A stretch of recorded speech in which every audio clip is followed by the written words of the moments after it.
ജീവിതത്തിൻ്റെ വഴിത്താരകൾ പിന്നിടുമ്പോൾ അളക്കാതെ കൊടുക്കാനും അളന്നു മാത്രം എടുക്കുവാനും നേർക്കാഴ്ച തന്ന മാതാപിതാക്കളെ മനസ്സാ നമിക്കുന്നു. നാടകത്തിൻ്റെ വഴിത്താരകളിലൂടെ ഒരു അന്വേഷിയുടെ കൗതുകത്തോടെ നടക്കാൻ പഠിപ്പിച്ച ഗുരു ശ്രീ KR മോഹൻദാസ് എന്ന ദാസേട്ടനെയും അഭിനയത്തിൻ്റെ ആഴങ്ങൾ കാട്ടിത്തന്ന ഗുരു വിജയേട്ടനെയും സ്മരിക്കുന്നു. എന്നും ഒപ്പമുള്ള പ്രിയപ്പെട്ട കുടുംബത്തിൻ്റെ ശീതളിമയിലേക്ക് വീണ്ടും ചേർന്നു നിൽക്കുന്നു. ഊഷ്മളമായ സൗഹൃദം എന്നും നൽകിയ SBT എന്ന തറവാട്ടംഗങ്ങളോടൊപ്പം സ്നേഹം പങ്കിടുന്നു. ഈ നാടകം ഏവർക്കുമായി സമർപ്പിക്കട്ടെ. പ്രിയപ്പെട്ട അവിവാഹിതൻ.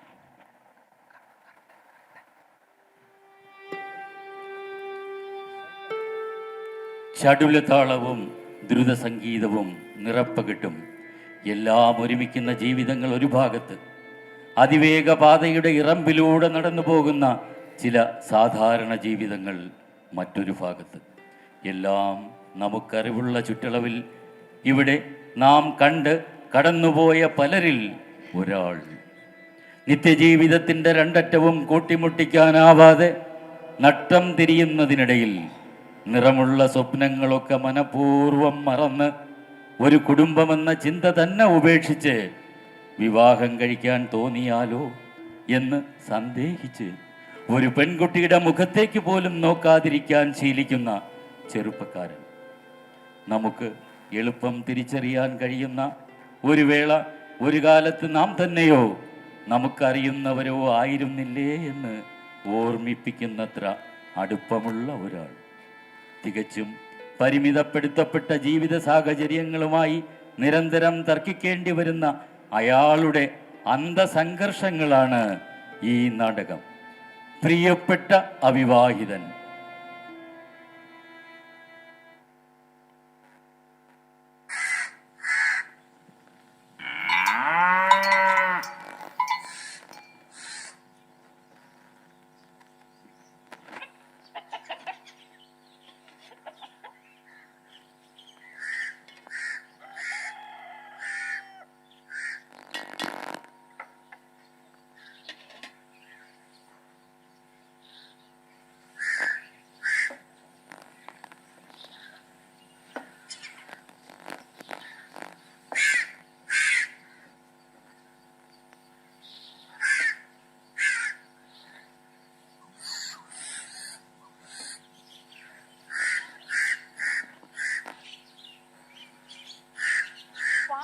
എടുത്തെടുത്ത് വയ്യ. ആരെങ്കിലും വെച്ച് വിളമ്പി തരുന്നതും കഴിച്ചോണ്ട് ഒരു ഭാഗത്തിരിക്കേണ്ട പ്രായമായി. അതെങ്ങനെയാ? ഞാൻ അനങ്ങാതെ എനിക്ക് ഉണ്ണാനൊക്കുവോ? കൊച്ചേ, അതിങ്ങ എടുത്തോണ്ട് വാ.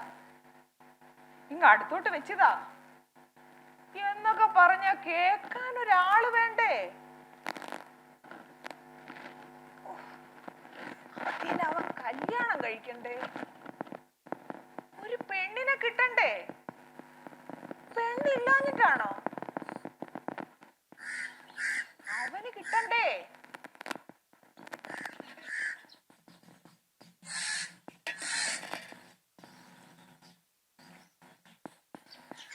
അല്ല, അവൻ പറയുന്നതിലും കാര്യമില്ലേ? രണ്ടു പേർക്ക് രണ്ടറ്റം കൂട്ടിമുട്ടാതിരിക്കുമ്പോ ഇനി മൂന്നാമതൊരാളെ കൂടി എവിടെ കൊള്ളിക്കാൻ? കാര്യമില്ല അവൻ ചോദിക്കുന്നേലും.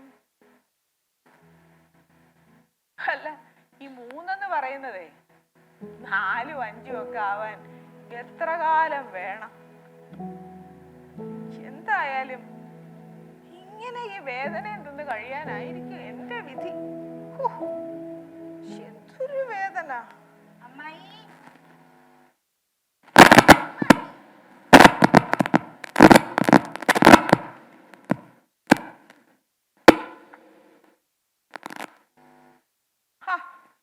നീയായിരുന്നോ? നിന്നെ അതല്ലേ ഞാൻ വന്നത്. അല്ല, എന്തിനാ എന്നെ ഒന്ന് വിളിച്ചാ പോരെ? കൂടെ തന്നെ വന്ന് നിൽക്കണ്ട.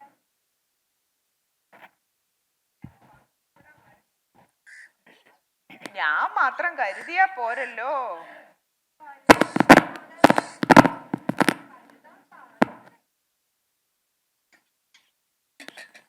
ഓ, നീ എന്തൊക്കെയോ പറയുന്നു, ഞാനൊന്നും കേട്ടിട്ടില്ല. എന്നെ പിന്നെ എന്തിനാ വിളിച്ചേ? അതെ, അവനോട് എനിക്കൊരു കാര്യം പറയണം. പണ്ടൊക്കെ കത്തു മതിയായിരുന്നു, ഇപ്പൊ കാലം മാറിയില്ലേ. എനിക്ക് പറയാനുള്ളതേ അവനെ കേൾപ്പിക്കാൻ നിന്റെ ഫോണിൽ കൂടെ പറ്റൂലേ മോളെ? പിന്നെന്താ? പിന്നെ എന്താ പറയാനുള്ളത്? അത് എന്താ എന്റെ നോവിന്റെയും ഇല്ലായ്മയുടെ ഒക്കെ കാര്യമല്ലാതെ. ആ, എന്നാ പിന്നെ പറഞ്ഞു. അമ്മായി പൊക്കത്തിലായോണ്ട് കുനിഞ്ഞ് ഈ സ്പീക്കറിലോട്ട് പറഞ്ഞോ? അല്ല, ആലോചിച്ചു വെച്ചിട്ടുണ്ടോ പറയാനുള്ളത്? നീ എന്തറിഞ്ഞിട്ടാ? എന്റെ ഇപ്പോഴത്തെ ആലോചനയാ എനിക്ക് പറയാനുള്ളത്. എന്നാ പിന്നെ പറഞ്ഞു.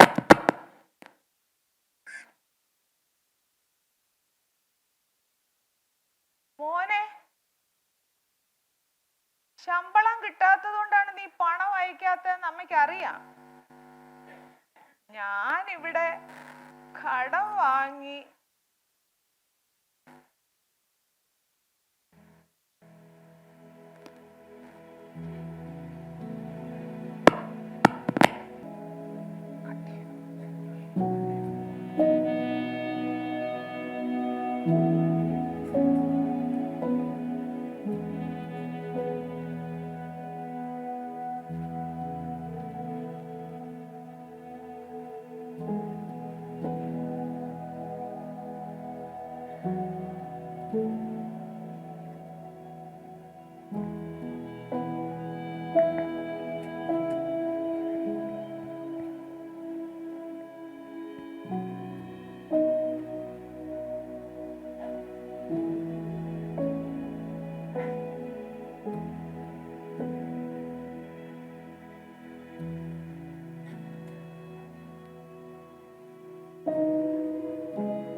പരിചയമില്ലാത്ത നമ്പറിൽ പരിചയമില്ലാത്ത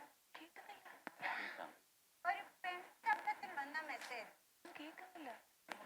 കേൾക്കാതെ കേട്ടാ? അല്ല, അടുത്ത മെസ്സേജിന് ഒരു intro ആണ് ഇതെന്ന് വിചാരിച്ചാൽ ചേട്ടൻ എന്നെ അറിയില്ലെന്ന് പറയല്ലേ. ഒന്ന് ഓർത്താൽ അറിയാലോ. ഒന്ന് ഓർത്ത് നോക്കി. ആലോചിച്ച് നിന്ന് അടുത്ത മെസ്സേജ് കേൾക്കാൻ മറക്കണ്ട.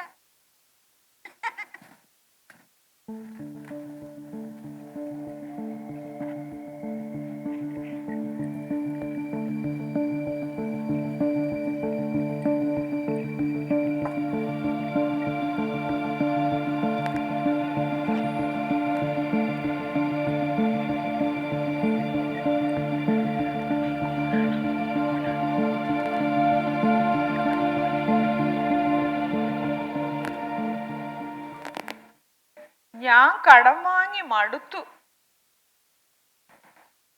നിന്റെ കാശ് കിട്ടിയാല് കടം വീട്ടാൻ തന്നെ തികയൊന്ന് തോന്നുന്നില്ല. അതുകൊണ്ട് അടുത്ത മാസം ശമ്പളത്തിന്റെ കൂടെ എവിടുന്നേലും ഇച്ചിരി വായ്പ വാങ്ങി അയക്കണം. വേറെ വിശേഷമൊന്നുമില്ല. അമ്മ നിർത്തട്ടെ. അമ്മയ്ക്ക് ഫോൺ ഇല്ലാത്തത് കൊണ്ട്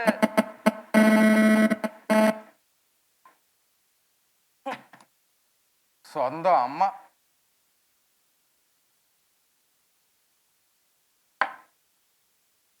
ഇത്രയും ദൂരെയാണ് ഞാനെന്ന വിചാരമുണ്ടോ? സുഖമാണോന്ന് പേരിനൊരു അന്വേഷണം പോലും ഇല്ല. അമ്മയ്ക്ക് ഫോണില്ലാത്തത് കൊണ്ടാണ് പോലും. മുഴുവനും കേൾക്കാതെ ഡിലീറ്റ് ആക്കല്ലേ. എന്നിട്ട് മുഴുവിപ്പിച്ചില്ലല്ലോ. അങ്ങോട്ട് വിളിക്കാൻ എനിക്ക് കോൾ ബാലൻസ് വേണ്ടേ?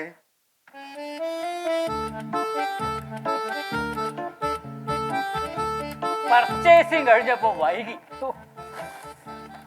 6:40 ട്രെയിൻ. സ്റ്റേഷനിലെത്തുമ്പോഴേക്കും വണ്ടി വിടാഞ്ഞാ മതിയായിരുന്നു.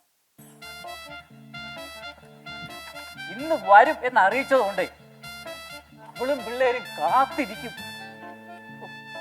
ചെന്നില്ലെങ്കിൽ പിന്നെ ഫോണോട് ഫോണും മെസ്സേജും ഒന്നും പറയണ്ട. താൻ എന്നാ തിരികെ വരിക? ഒന്നും തീരുമാനിച്ചില്ല. പോയാ പിന്നെ വരാൻ തോന്നില്ലടോ. ആ ലീവ് ബാക്കി കിടപ്പുണ്ട്. ചിലപ്പം എക്സ്റ്റെൻഡ് ചെയ്യും. ഞാനേ സ്റ്റേഷനിലോട്ട് പോകാൻ ഊബർ ബുക്ക് ചെയ്യട്ടെ. താൻ പോയാ പിന്നെ എനിക്കിവിടെ ബോറടിയാവും. എന്ന് വെച്ചാൽ എനിക്ക് എൻ്റെ ഭാര്യയും പിള്ളേരെയും കാണണ്ടേ. മാസത്തിൽ ഒരിക്കലെങ്കിലും എനിക്ക് അവരെ പോയി കാണണമെന്നുള്ള നിർബന്ധമാണ്. അത് ഭർത്തൃപരമായ കടമയാണോ? പെണ്ണും പിടക്കോഴിയും ഒന്നും ഇല്ലാത്ത തനിക്ക് അതിൻ്റെയൊക്കെ ഗൗരവം എങ്ങനെ പിടികിട്ടാനാ? ഊബറൊന്നും റെസ്പോണ്ട് ചെയ്യുന്നില്ലല്ലോ. 20 രൂപ അഡീഷണൽ ഫെയറിട്ട് നോക്കാം, എന്നാലെങ്കിലും ഒന്ന് വേഗം വരുമോന്ന്. നേരാണോ? ഒരു കുടുംബം ഉണ്ടാക്കുക എന്ന ചിന്ത തന്നെ എനിക്കില്ലാതായിരിക്കുക. കല്യാണം കഴിക്കാൻ തോന്നിയാലോ എന്ന് പേടിച്ച് ഒരു പെണ്ണിന്റെ മുഖത്ത് പോലും ഞാനിപ്പോ നോക്കാറില്ല. ഒടുവിലൊരു ഓട്ടോ കിട്ടി കേട്ടോ. ദേ 3 മിനിറ്റ്. അപ്പോ ഞാൻ ഇറങ്ങാ കേട്ടോ.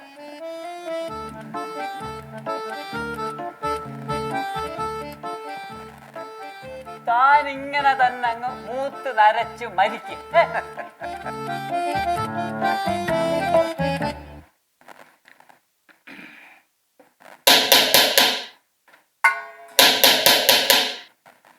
Yes, come in. ഇൻസ്പെക്ടറോ ഇവിടെ?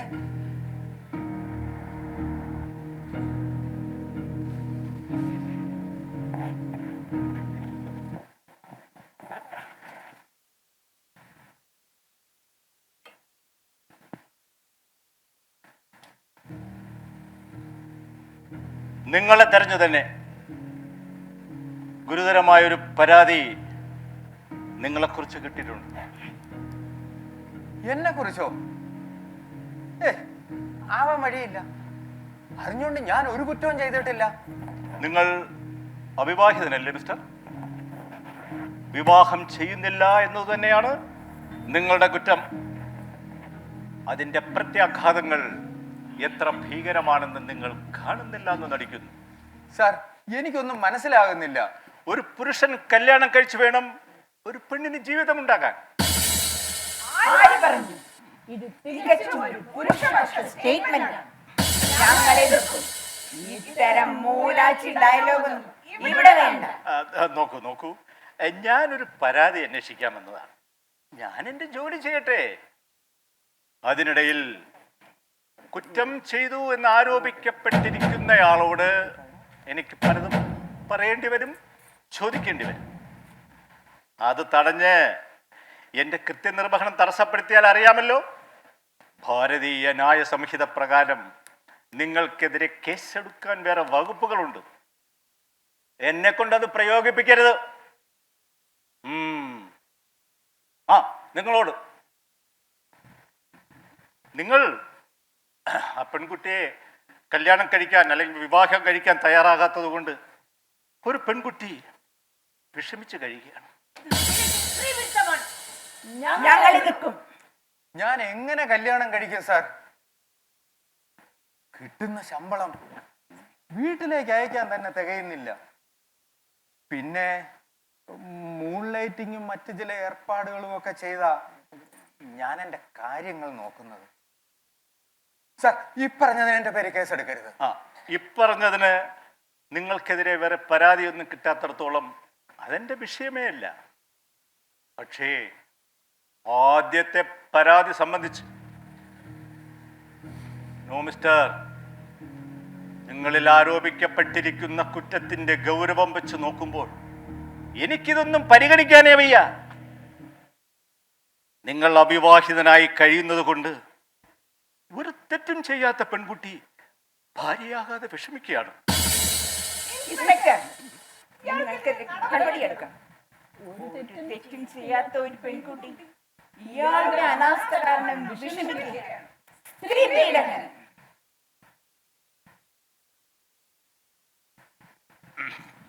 നിങ്ങൾ ഇപ്പോൾ പറഞ്ഞത് ശരിയാണ്. നിങ്ങൾക്ക് കാര്യങ്ങളൊക്കെ മനസ്സിലായി വരുന്നു. ഞങ്ങൾ പോലീസിനെ കുറ്റം ചെയ്തവരാരും രക്ഷപ്പെടില്ല. പഴുതടച്ച് ഞങ്ങൾ അന്വേഷിക്കും. സാർ, ആരാണ് ആ പെൺകുട്ടി എന്ന് പറയൂ. ഛേ, അതെനിക്കെങ്ങനെ അറിയാം? ഓൺലൈൻ പോർട്ടലിൽ വന്നൊരു പരാതിയാണ്. നിങ്ങൾ ബോധപൂർവം ഒരു പെണ്ണിനെ ജീവിതം നിഷേധിക്കുന്നുവെന്നേ പരാതിയിൽ പറയുന്നുള്ളൂ.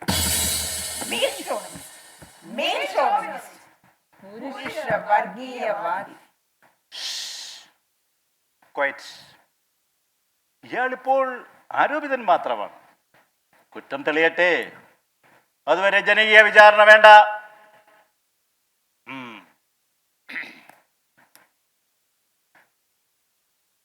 പരാതിക്കാരി ആരുമാകാം. നിങ്ങൾ വിവാഹം കഴിക്കാൻ തീരുമാനിച്ചാലല്ലാതെ അത് ആരാണെന്ന് എനിക്കെങ്ങനെ പറയാൻ കഴിയും? ഇത് നല്ല കൂത്ത്. കല്യാണം കഴിക്കുന്നതും കഴിക്കാതിരിക്കുന്നതും അവനവന്റെ ഇഷ്ടമല്ലേ? കള്ളനും കൊലപാതകയാകുന്നതും ഓരോരുത്തന്റെ ഇഷ്ടം തന്നെയാണ് എന്ന് വെച്ച് നിയമത്തിന് അവരെ വെറുതെ വിടാൻ പറ്റുമോ? ആ നിലയ്ക്ക് നിങ്ങളും രക്ഷപ്പെടില്ല മിസ്റ്റർ. സാർ, എന്ത് അസംബന്ധമാണ് ഇതൊക്കെ? അസംബന്ധമോ?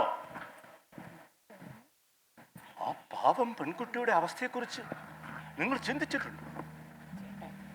തന്നെ ഭാര്യയാക്കാൻ ഇന്ന് വരും നാളെ വരുമെന്ന് വിഷമിച്ച് കഴിയുകയാണ്. പ്രായപൂർത്തിയായ ഒരു പെൺകുട്ടിയുടെ ഭാര്യയാകാനുള്ള അവകാശം നിഷേധിക്കുന്നു എന്ന കുറ്റത്തിൽ നിന്നും നിങ്ങൾക്ക് എളുപ്പം രക്ഷപ്പെടാനാകില്ല മിസ്റ്റർ. മകളെ കല്യാണം കഴിക്കാതെ അവളുടെ അച്ഛനമ്മമാരെ മാനസികമായി പീഡിപ്പിക്കുന്നു എന്നുള്ളതാണ് നിങ്ങളുടെ അടുത്ത ചാർജ്. അതിലും വലിയ കുറ്റമാണ് മിസ്റ്റർ, നിങ്ങളും ആ സ്ത്രീയും ഒരുമിച്ച് കഴിയുമ്പോൾ പിറക്കേണ്ടുന്ന കുഞ്ഞുങ്ങളുടെ ജനനമേ ഇല്ലാതാക്കുന്നത്. എനിക്ക് അതിനൊക്കെ ആഗ്രഹമില്ലാഞ്ഞിട്ടാണോ സാർ? ഒരു പെണ്ണിനെ കെട്ടിയാ മതിയോ? അവള് നന്നായി ജീവിക്കണ്ടേ?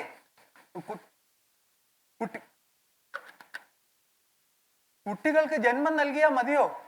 അവരെ നന്നായി വളർത്തണ്ടേ? എന്റെ ഇപ്പോഴത്തെ വരുമാനം വെച്ച് എന്ത് ധൈര്യത്തിലാണ് സാർ ഞാൻ ഇതിനൊക്കെ മുതിരുക? അതൊക്കെ ഏതെങ്കിലും സാമ്പത്തിക വിദഗ്ധരോട് പോയി പറയൂ മിസ്റ്റർ. പോലീസ് ഡിപ്പാർട്ട്മെന്റിന്റെ ജോലി കുറ്റകൃത്യങ്ങൾ അന്വേഷിക്കലാണ്. ഇതുവരെയുള്ള അന്വേഷണത്തിൽ നിന്നും നിങ്ങൾ കുറ്റക്കാരനാണെന്ന് ഏറെക്കുറെ തെളിഞ്ഞ സ്ഥിതിക്ക് വേണമെങ്കിൽ ഞങ്ങൾക്ക് നിങ്ങളെ അറസ്റ്റ് ചെയ്യാം. Sir, but you are lucky. നിങ്ങൾക്കെതിരെ നിയമ നടപടികളുമായി ഞങ്ങൾ മുന്നോട്ട് പോകാൻ ശ്രമിക്കുമ്പോഴാണ് നിങ്ങളെ രക്ഷിക്കാനായി ഒരാൾ വരുന്നത്.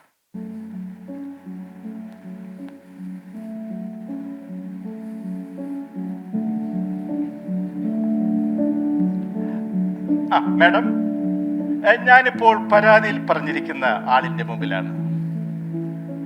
സംസാരിക്കൂ. സംസാരിക്കൂ. സാർ ആളിത് തന്നെയാ. ഞാൻ പറഞ്ഞ പുള്ളി ഇത് തന്നെയാ. ഏത് തന്നെയാ? നീ ഏതാടി പെണ്ണേ? നീ എടി പൊടി പെണ്ണെ അങ്ങനെയൊക്കെയാണോ ഒരു സ്ത്രീയോട് ബഹുമാനത്തോടെ സംസാരിക്കേണ്ടത്? കള്ളൻ അറിയാത്ത മട്ട് കാണിക്കുന്ന കണ്ടില്ലേ? എന്നെ കൂടാതെ ഒരു നിമിഷം പോലും ജീവിക്കാനാവില്ല എന്ന് 10,000 വട്ടം പറഞ്ഞിട്ടുള്ള പാർട്ടിയാ. ഇല്ല, ഇത് നുണയാണ്. എനിക്കിവളെ അറിയില്ല. ഞാനിവളെ ആദ്യമായി കാണുന്നത് ഇപ്പോഴാ. ഇല്ലെന്നവർ മൊഴി തന്നിട്ടുണ്ട്. നിങ്ങൾ തമ്മിൽ പ്രേമബദ്ധരാണെന്നും വിവാഹം ചെയ്യാമെന്ന് വാക്കു കൊടുത്തിരുന്നുവെന്ന്. ഞാനോ? എന്താ മറന്നുപോയോ ചേട്ടാ? അയ്യയ്യേ, ചേട്ടാ പോലും പെൺകുലത്തിന് നാളികേടുണ്ടാക്കാൻ ഏറ്റവും നല്ല ബന്ധമാണെങ്കിൽ എടാ നീ എന്നൊക്കെ വിളിക്കണം. അടുപ്പം അത്രയ്ക്കൊന്നും ഇല്ലെങ്കിൽ ഞാൻ ഇങ്ങനെയൊക്കെയാ. അന്വേഷണം തടസ്സപ്പെടുത്തരുത്. BNS പ്രകാരം കേസെടുക്കേണ്ടി വരും. ചുമ്മാതല്ല ഇവനൊക്കെ തേച്ചിട്ട് പോണത്. എന്തെങ്കിലും ഇടപെട്ടാൽ ഉടനെ ജനകീയ വിചാരണ എന്ന് പറഞ്ഞു വരും. മാഡം പറഞ്ഞോളൂ. എന്ത് പറയാൻ? ഞാൻ പറഞ്ഞില്ലേ സർ, ഇവള് പറഞ്ഞതൊക്കെ പെരും നുണയാണ്. ബീച്ചിൽ എന്റെ മടിയിൽ തലവെച്ച് കിടന്ന് ആകാശം നോക്കി, പാർക്കിൽ, ബീച്ചിൽ, റോഡിൽ നന്നും നടന്നും ഓടിയും റീൽസ് എടുത്തിട്ടും സിനിമ തിയേറ്ററിൽ തൊട്ടൊരുമയിരുന്ന് നമ്മളെ നായികാനായകന്മാരായി സങ്കല്പിച്ച് രസിച്ചും എത്ര വട്ടം പറഞ്ഞിരിക്കുന്നു എന്നെ കൂടാതെ ജീവിക്കാനാവില്ലെന്ന്. എന്ത്? ഞാൻ നിന്നോടൊപ്പം ബീച്ചിലും തിയേറ്ററിലും കറങ്ങിയെന്നോ? റീൽസ് എടുത്തിട്ടെന്നോ? കോളേജിൽ വെച്ച് ക്ലാസ് കട്ട് ചെയ്ത് വർത്തമാനം പറഞ്ഞു പോരാഞ്ഞിട്ട് വീട്ടിൽ ചെന്നാലും എപ്പോഴും ഫോൺ കോളാ. പിന്നെ രാത്രി വൈകുവോളം വീഡിയോ കോളും. ഫോൺ വെച്ചിട്ട് പോട്ടെന്ന് പറഞ്ഞ വിടാൻ മടിയാ. കൂട്ടുകാരിയാ, പ്രോജക്റ്റ് വർക്കാ, അങ്ങനെ എന്തൊക്കെ നുണകളാ എന്നെ കൊണ്ട് വീട്ടിൽ പറയിച്ചിരിക്കുന്നത്. വിശ്വസിക്കരുത് സർ. അതിനൊക്കെ പാഴാക്കുന്ന സമയമുണ്ടായിരുന്നെങ്കിൽ ഞാൻ അത്രയും മൂൺ ലൈറ്റിങ്ങോ ഓവർ ടൈമോ ചെയ്ത് രണ്ടറ്റം കൂട്ടിമുട്ടിക്കാനുള്ള കാശുണ്ടാക്കിയേനെ. രക്ഷപ്പെടാൻ ശ്രമിക്കേണ്ട മിസ്റ്റർ. നിങ്ങൾ പലപ്പോഴായി ഇവർക്ക് വാങ്ങിക്കൊടുത്ത സമ്മാനങ്ങൾ പോലും അവർ തെളിവായി ഹാജരാക്കിയിട്ടുണ്ട്. ഞാൻ സമ്മാനം വാങ്ങിക്കൊടുത്തെന്നോ? ഒരു കാലി ചായ പുറത്തുനിന്ന് കഴിച്ച ബജറ്റിന്റെ താളം തെറ്റുമെന്ന് വന്നപ്പോഴാ വെപ്പ് തനിച്ചാക്കിയത്. ഒരു പാരീസ് മുട്ടായി ഞാൻ ഒരുത്തിക്ക് വാങ്ങിക്കൊടുക്കില്ല. എന്നിട്ടില്ലേ സമ്മാനങ്ങൾ. നുണ പറയേ സർ. എന്റെ കഴിഞ്ഞ പിറന്നാളിനും ചേട്ടൻ എനിക്ക് സമ്മാനം വാങ്ങിത്തന്നു. അതാണ് ആ ചോക്ലേറ്റ് നിറത്തിൽ ചിക്കൻ വർക്കുള്ള ഫാബിന്റെയുടെ ചുരിദാർ. അന്ന് എന്റെ ഫ്രണ്ട്സിനും ചേട്ടന്റെ വകയായിരുന്നു ഡിന്നർ. ബില്ല് എത്രയായി എന്നറിയോ സാറിന്? GST അടക്കം 4,815 രൂപ 85 പൈസ. അന്ന് വേറർക്ക് ചേട്ടൻ 250 രൂപ ടിപ്പും കൊടുത്തു.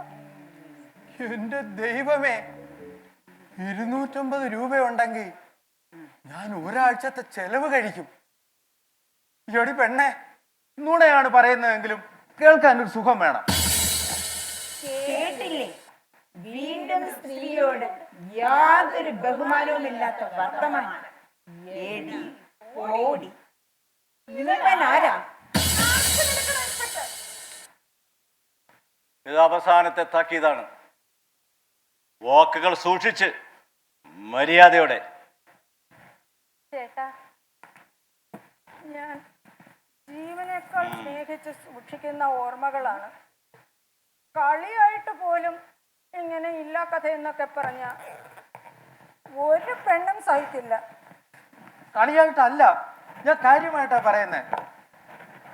നീയുമായി എനിക്ക് യാതൊരു ബന്ധവുമില്ല. നീ ആരാ ഏതാന്ന് പോലും എനിക്കറിയില്ല.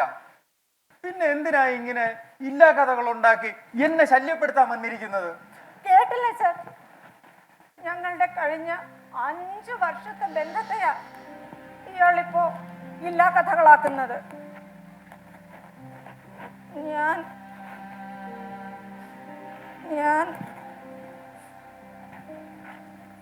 എല്ലാം നഷ്ടപ്പെട്ടവളാണ് സർ.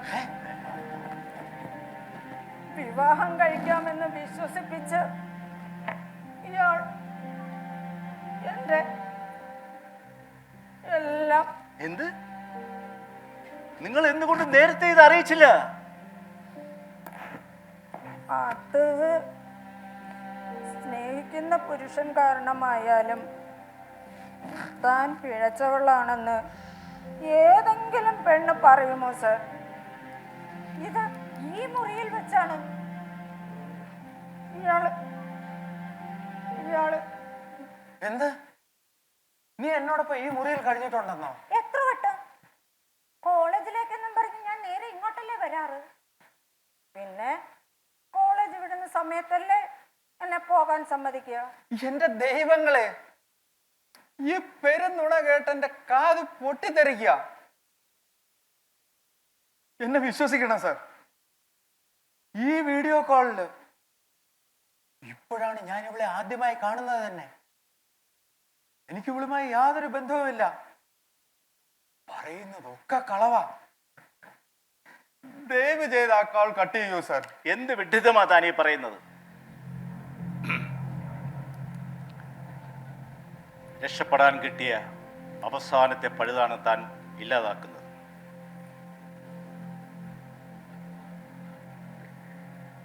വിവാഹിതനാകുന്നില്ല എന്ന കുറ്റത്തിൽ നിന്നും രക്ഷപ്പെടാൻ ഇവരെ സ്വീകരിക്കുന്നതാണോ ബുദ്ധി? ഇല്ലെങ്കിൽ അറസ്റ്റിനൊരുങ്ങിക്കൊള്ളൂ. അരുത് സർ, എന്നെ ശിക്ഷിക്കരുത്. എന്നെ ശിക്ഷിച്ചാൽ, ജയിലിലടച്ചാൽ എന്റെ കുടുംബം അനാഥമാകും. തൻ്റെ ഭാര്യയായി കഴിയേണ്ടവൾ അനാഥയായി കഴിയുന്നത് തനിക്ക് പ്രശ്നമല്ലേ? താൻ സ്വപ്നം കൊടുത്ത പെൺകുട്ടിയുടെ ദുഃഖം തനിക്ക് പ്രശ്നമല്ലേ? മിസ്റ്റർ, ഒരു മനുഷ്യൻ ഇത്രയും സ്വാർത്ഥനാവാൻ പാടില്ല. ഞാൻ സ്വാർത്ഥനല്ല സർ. ഞാൻ ഇന്നുവരെ എനിക്ക് വേണ്ടി ഒന്നും ചെയ്തിട്ടില്ല. ഇന്നുവരെ മറ്റുള്ളവർക്ക് വേണ്ടിയേ ജീവിച്ചിട്ടുള്ളൂ. നിർത്തൂ മിസ്റ്റർ. നിങ്ങൾ വീണ്ടും കുഴപ്പമെടുത്ത് തലയിൽ വെക്കുകയാണ്. സ്വന്തം വികാരങ്ങളെയും വിചാരങ്ങളെയും കൊന്നുവെന്ന് താൻ സമർത്ഥിക്കുകയല്ലേ? ഞാനിനി അതിനും കേസെടുക്കണമല്ലേ? കേസെടുക്കണം സർ. എന്നിട്ട് ഇയാളെ അറസ്റ്റ് ചെയ്ത് ജയിലിൽ അടക്കണം സർ. എന്നോട് കാണിച്ച വഞ്ചനയ്ക്ക് ഇയാള് ജയിലിൽ കിടന്ന് നരകിച്ച് അനുഭവിക്കട്ടെ. വേണ്ട സർ, എന്നെ ശിക്ഷിക്കരുത്. ഞാനൊരു പാവമാണ് സർ. എന്നെ രക്ഷിക്കണം. നിങ്ങളെ രക്ഷിക്കാൻ ഞാൻ പറഞ്ഞ ഒറ്റ മാർഗമേ ഉള്ളൂ. എത്രയും പെട്ടെന്ന് വിവാഹിതനാവുക. അതിന് തയ്യാറല്ലെങ്കിൽ എനിക്ക് നിങ്ങളെ സഹായിക്കാൻ കഴിയില്ല. ഞാൻ അമ്മയെ അറിയിക്കാം. പറ്റിയ ഒരു പെണ്ണിനെ കണ്ടുപിടിച്ച് കെട്ടിയില്ലെങ്കിൽ ഞാൻ ജയിലിലാകുമെന്നൊക്കെ വിശദമായിട്ട് പറഞ്ഞ് മനസ്സിലാക്കാം. അപ്പോ എന്നെ കൈയൊഴിയാണോ? അതെ, നിന്നെ ഞാൻ എന്തിനാ കൈയാൽക്കണം? പറയുന്നതൊക്കെ കളവാ. നിന്നെ വിവാഹം കഴിച്ചാൽ എന്റെ ജീവിതം തൊലയും. ഇവിടെ നിന്ന് പോയി തരാമോ? അരുത് മിസ്റ്റർ. കുറ്റങ്ങളുടെ പട്ടിക ഇനിയും നീളും. പരുഷവും മര്യാദയില്ലാത്തതുമായ ഭാഷയിൽ നിന്ദിച്ച് സ്വഭാവഹത്യ നടത്തി. സെക്ഷൻ 79. വിവാഹ വാഗ്ദാനം നൽകി പരസ്യമായി പ്രേമിച്ച് നടന്ന് വഞ്ചന സ്വഭാവം നടത്തി. സെക്ഷൻ 63.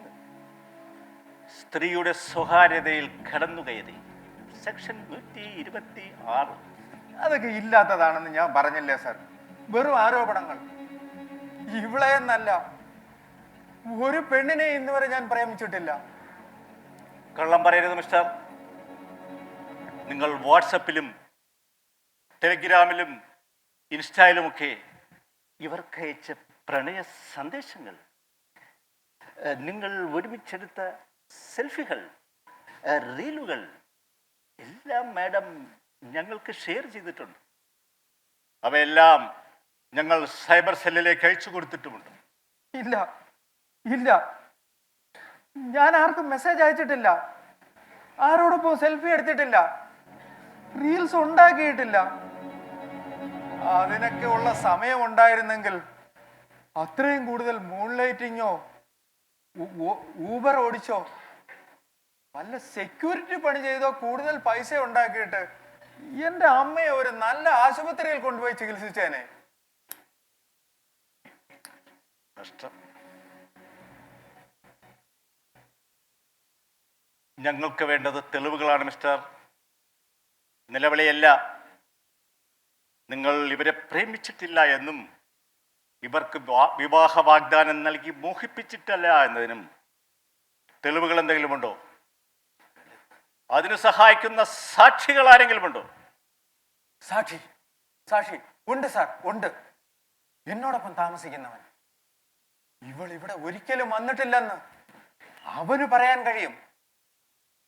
അസുഖം വന്ന് തളർന്നാൽ പോലും ജോലിക്ക് പോകുന്നവനാ ഞാൻ, അത് അവനറിയാം. പിന്നെ എങ്ങനെയാണ് സാർ ഞാൻ ഇവളോടൊപ്പം പകൽ മുഴുവൻ ഇവിടെ കഴിയുന്നത്? എങ്കിലും സാക്ഷിയെ വിളിക്കൂ.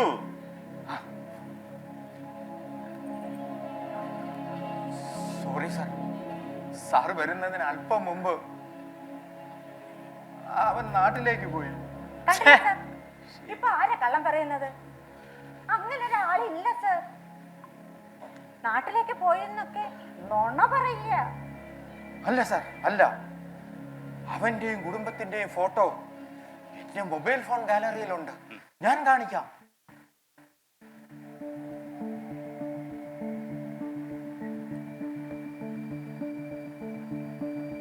കാണുന്നില്ലല്ലോ, അതെവിടെ പോയി? സർ, മൊബൈൽ ഫോൺ മെമ്മറി തീർന്നപ്പോ അത് കൂട്ടാൻ കാശില്ലാത്തത് കൊണ്ട് വലിയ ഫയലെല്ലാം ഡിലീറ്റ് ചെയ്തു. ആ കൂട്ടത്തിൽ അതും പോയി. സോറി മിസ്റ്റർ, നിങ്ങൾ സ്വന്തം ശവപ്പെട്ടിക്ക് അവസാനത്തെ ആണി കൂടി അടിച്ചിരിക്കുകയാണ്.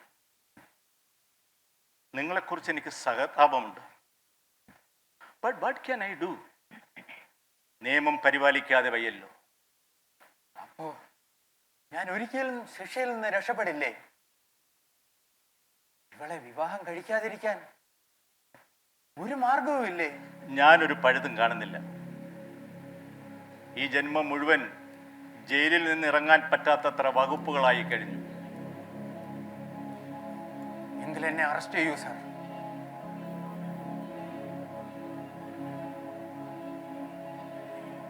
അതിനു മുമ്പ് ഒരല്പ നിമിഷം ഞങ്ങളെ ഒന്ന് തനിയെ വിടുമോ? ഷുവർ, ഞാൻ പുറത്തു കാത്തു നിൽക്കാം. സംസാരിച്ചിട്ട് വിളിച്ചാൽ മതി. പെണ്ണെ, നിന്റെ പേരെന്താണെന്ന് പോലും എനിക്കറിയില്ല. അത് നിനക്കും അറിയാം. പക്ഷെ നിന്നെ ഞാൻ വിശ്വസിക്കുന്നു. നീ എന്നെ പ്രേമിച്ചിരുന്നു. ഒരിക്കലും അതൊരു തെറ്റല്ല. നിനക്കെന്നെ പ്രേമിക്കാം. എന്റെ ഭാര്യയാകുന്നത് സ്വപ്നം കാണാം. നമ്മുടെ കുട്ടികളെ ഗർഭം ധരിച്ച് പ്രസവിക്കുന്നതായി സങ്കല്പിക്കാം.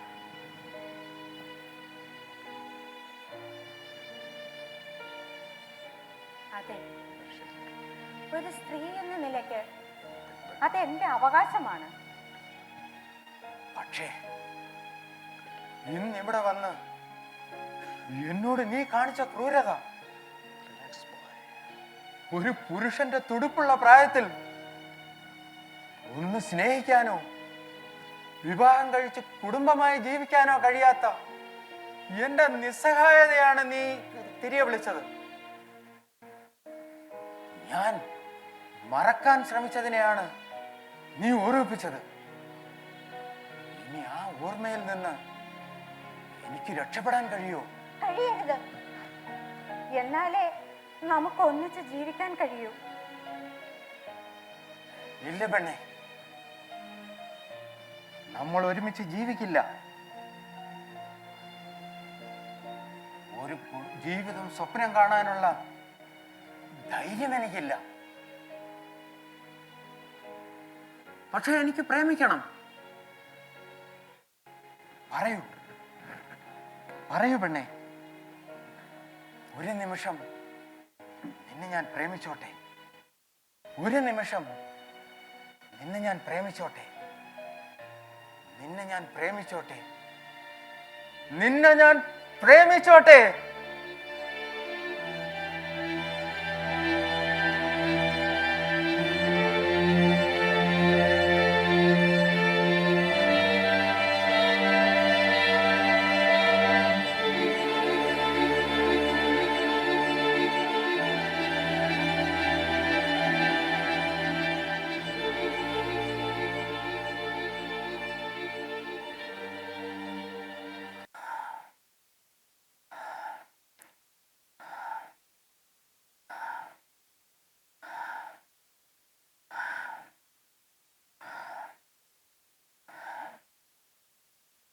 പ്രിയമുള്ളവളെ, നിനക്ക് നൽകാൻ കഴിയുന്ന ഏറ്റവും വലിയ സ്നേഹോപഹാരം മരണം മാത്രമാണ്. സ്വീകരിച്ചാലും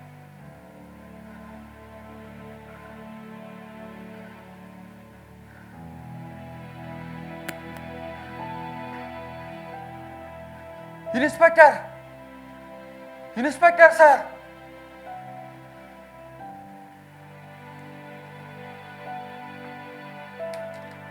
സാർ,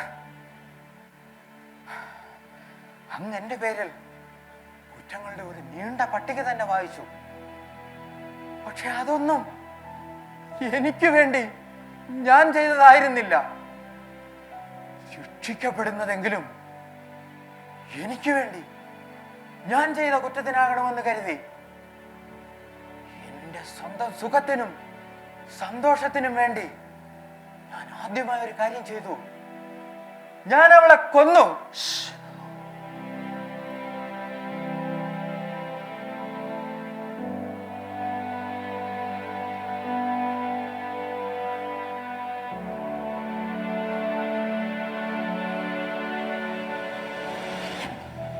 സ്നേഹിച്ചു കൊതി തീരാത്ത പെൺകുട്ടി, നിന്റെ ആത്മാവിന് ശാന്തി ലഭിക്കട്ടെ.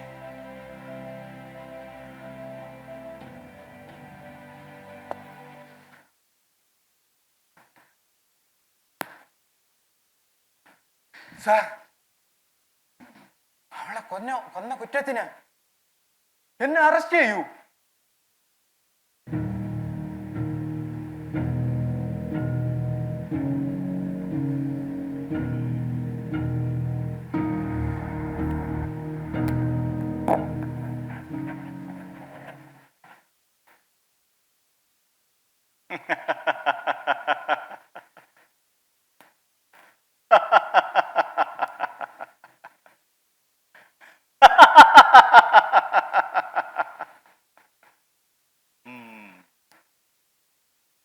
ഇവളെ വിവാഹം കഴിക്കേണ്ടി വരുമെന്ന് പേടിച്ചല്ലേ താൻ അവരെ കൊന്നത്? ആത്മരക്ഷയ്ക്ക് വേണ്ടി ഒരാളെ കൊല്ലുന്നതിന് നിയമത്തിൽ പഴുതുകളുണ്ട്. ഇവിടെ സംഭവിച്ചിരിക്കുന്നതും അതാണ്. വരാനിരിക്കുന്ന കഷ്ടദിനങ്ങളിൽ നിന്നും നിങ്ങളെ രക്ഷിക്കാൻ നിങ്ങൾ അവളെ കൊന്നു. പ്രോസിക്യൂഷൻ കേസ് തള്ളിപ്പോകും mister. Inspector, relax my boy. നിങ്ങളാകെ പരവശനായിരിക്കും. ഇന്നിൽ സംസാരിച്ചാൽ ശരിയാവില്ല. ഞാൻ നാളെ വരാം. അപ്പോഴേക്കും എല്ലാ കാര്യങ്ങളിലും ഒരു തീരുമാനം ഉണ്ടാകണം. Okay, by. സാർ ഒരു നിമിഷം നിൽക്കൂ. ഞാൻ ഈ ശവം എന്ത് ചെയ്യണം? കൊന്നാൽ പാപം, തിന്നാൽ തീരുമെന്നല്ലേ പഴമൊഴി. ഇനി 1 മാസത്തേക്ക് തനിക്ക് വേറൊന്നും വേണ്ടി വരില്ല. അത്രയും കാശ് മിച്ചം. റൈറ്റ്.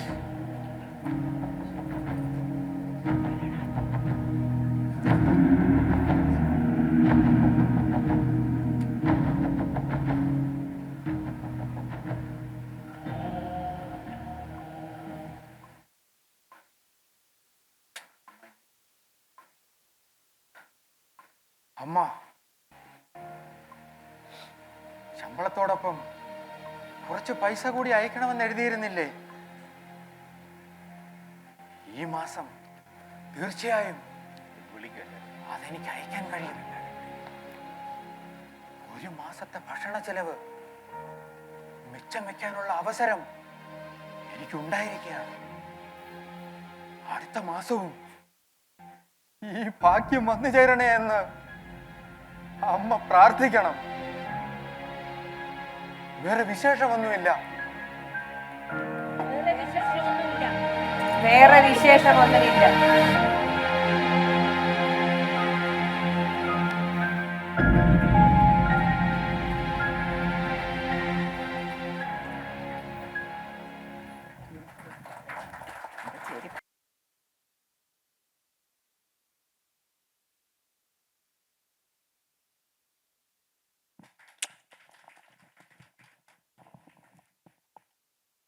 രാജേന്ദ്രൻ വിവാഹിതൻ. വിനോദ് രാജ് ഇൻസ്പെക്ടർ. അനിത പെൺകുട്ടി. Group GR Sreekala, Shailaja, Susan Luke, Sheela Raghunath, Vilasini, Beena Satheesh ചന്ദ്രൻ.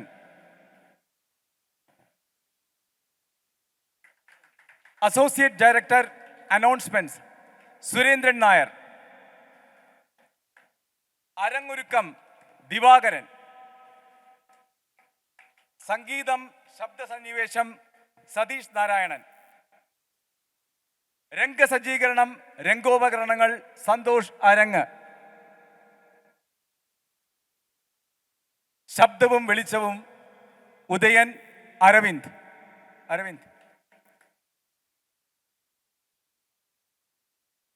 സംവിധാനം ഹരിശങ്കർ ശ്രീധരൻ. 70കളിൽ രചിക്കപ്പെട്ട PM താജിൻ്റെ ഈ നാടകം ഇന്നത്തെ കാലത്തിനനുസരിച്ച് കണ്ടംപറൈസ് ചെയ്തിട്ടുണ്ട്. ഈ പ്രൊഡക്ഷൻ സ്ക്രിപ്റ്റിൽ ചില കഥാപാത്രങ്ങൾ അങ്ങനെ വന്നു ചേർന്നിട്ടുണ്ട്. സ്ത്രീക്കെതിരെ എന്ത് ശബ്ദം വരുമ്പോഴും സ്ത്രീയുടെ നീതി ഉറപ്പാക്കുവാൻ പുറപ്പെടുന്ന, അതിനുള്ള മനോഭാവമുള്ള, ശക്തമായി പ്രതികരിക്കുന്ന ഒരു സമൂഹമാണ് നമ്മളുടെ ഗ്രൂപ്പ് ആയിട്ട് ആവിഷ്കരിച്ചത്. അതുപോലെ അവിവാഹിതൻ്റെ സ്വപ്നങ്ങളുടെ സാക്ഷാത്കാരം പോകുന്ന സ്വപ്നങ്ങളുടെ സാക്ഷാത്കാരം പ്രതീക്ഷിച്ച് കഴിയുന്ന അമ്മ ഈ കാലഘട്ടത്തിൻ്റെ ഒരു കഥാപാത്രമായി കൂട്ടിച്ചേർക്കപ്പെട്ടതാണ്. ഈ നാടകം സശ്രദ്ധം കണ്ട നിങ്ങൾക്കേവർക്കും, ഇത് കണ്ടു പ്രോത്സാഹിപ്പിച്ച നിങ്ങൾക്കേവർക്കും ഞങ്ങളുടെ കൃതജ്ഞത, നന്ദി കൂപ്പുകയും.